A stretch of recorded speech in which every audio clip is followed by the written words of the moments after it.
So next he talks about the reasonableness of the resurrection. So not just the reasonableness of believing in miracles in general, but the reasonableness of the resurrection. He says, that we can see the initial improbability of an event isn't a sufficient reason to think that it didn't happen. We have to take into account, as you have mentioned there, other factors such as the context of the event, the specific evidence that that it actually occurred, and those types of things.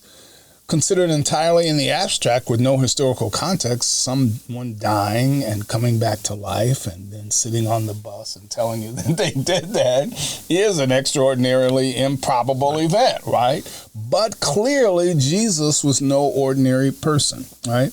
If anyone could be described as extraordinary, it would be Jesus. Right. and we do this in our daily lives in the court system.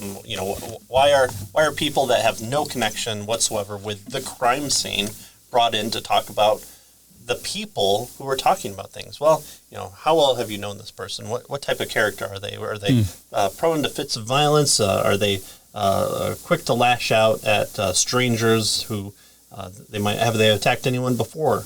And so you bring in other people to talk about the confidence of your witnesses or your suspect or victim or whoever it might be. You're bringing in outside people to help bolster the claim of their believability. And so that's exactly what we see in the New Testament. And Jesus being kind of the central figure of that comes into play here. So the resurrection wasn't a freak supernatural event that happened out of the blue with no connection to other events, right? It's not. There's a context, right? It's not a big wind that blows. Yeah. It happens to part two bodies of water, and all of a sudden these people start streaming across for no reason whatsoever. No, there's a whole lot more going on, right? Yeah. So quite the contrary, the resurrection was the climax, the point of all history is what our claim is. The high point, here point. Right.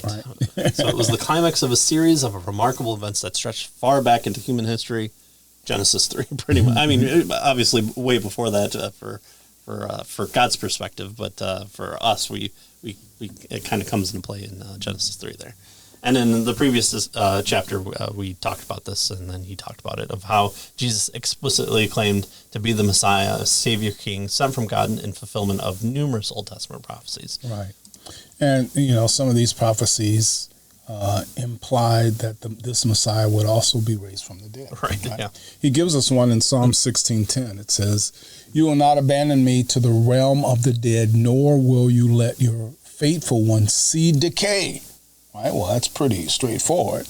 Now, he tells us that Jesus' disciples later pointed out, although this was written by the Israelite King David 1,000 years before Jesus was born, it couldn't apply to David himself because David died and his body did decay, right? And so it was pointing forward to one who would die but not stay dead. David was giving us a prophecy, is what the apostles argued with regard to this particular passage. Right?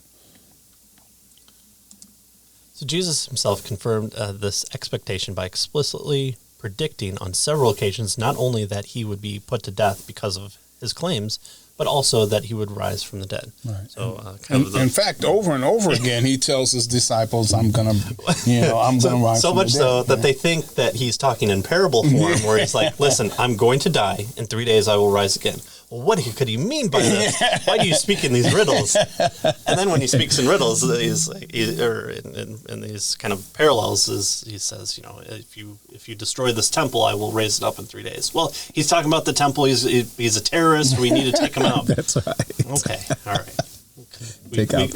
We can claim obtuseness a lot, even of us. So.